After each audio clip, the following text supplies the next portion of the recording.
And off on our left, we'll get a nice view of the historic Prince of Wales Hotel. It was built back in 1926 by the Great Northern Railway.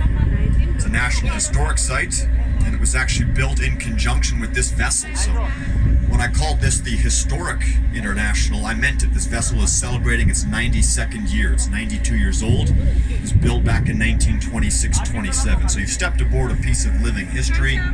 This is the oldest wooden passenger vessel still operating in Canada, as well as west of the Mississippi River. It's a beautiful historic wooden boat. And now that we are underway, you folks can feel free to move about the vessel. Don't feel like you have to be seated in the same spot for the entire trip. We're about a third to capacity here, so there's plenty of room on board, so make use of it. Walk around, take pictures. You can go down on the bow or the front of the ship, stand up there. It's a great area. And you can do the old Titanic pose on the front of the boat. That's a popular one. Have some fun with it. Enjoy yourselves. The deck might be a little slippery and wet, so just watch your footing. Use the handrails, but make yourselves at home tonight. Before we get too far underway, the U.S. Coast Guard also requires that I give you folks a bit of information regarding all of the safety features on board the vessel. The International here is inspected annually by the Coast Guard and is licensed to carry 165 passengers, and therefore we have 168 adult life jackets on board. Here on the upper deck, those life jackets are just stored at the very back there in those red and white lockers or cabinets. We also have one of those lockers here around the side of the pilot house with the small children or infant life jackets for the upper level. And down below, for all of you folks sitting inside the main cabin, you can just look up above your heads and you'll notice the life vests stored there in the rooftop or ceiling compartments, as well as beneath some of the bench seating in the aft cabin or the rear cabin. We have first aid supplies up here at the helm, and firefighting equipment is stationed around the vessel.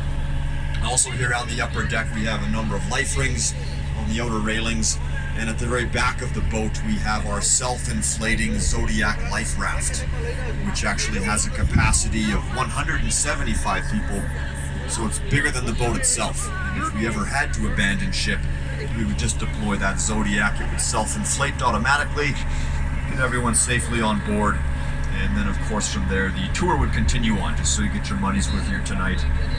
Kidding about that part, of course. I think we have your safety concerns well in hand, yet in the event of an emergency, just follow my instructions and your crew will take very good care of you. You have a crew of 3 on board this evening, and all 3 of us are Coast Guard certified captains, so we have lots of experience on board. The captain here at the helm tonight and the gentleman who gave you the dockside announcements as you boarded, this is Captain Phil. And Phil is the longest serving captain in this ship's 92-year history. He's been the captain for about 32 years of it, so we're in very good hands tonight. And of course Phil is a U.S. Coast Guard certified captain. First mate here tonight, this is Mike. Like I said, Mike is also a captain, giving you a nice big wave and smile.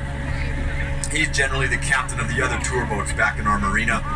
He's a Canadian citizen, so legally he cannot pilot this vessel because he's not a U.S. citizen. This is a U.S. registered ship, but he can work on here as crew. And he's probably the best crew we could have out here. Lots of experience. He's been a captain for right around 10 years. And he's also a local, born and raised right here in Waterton. So if you have any questions about the park or about this area, grab his attention, or if you have any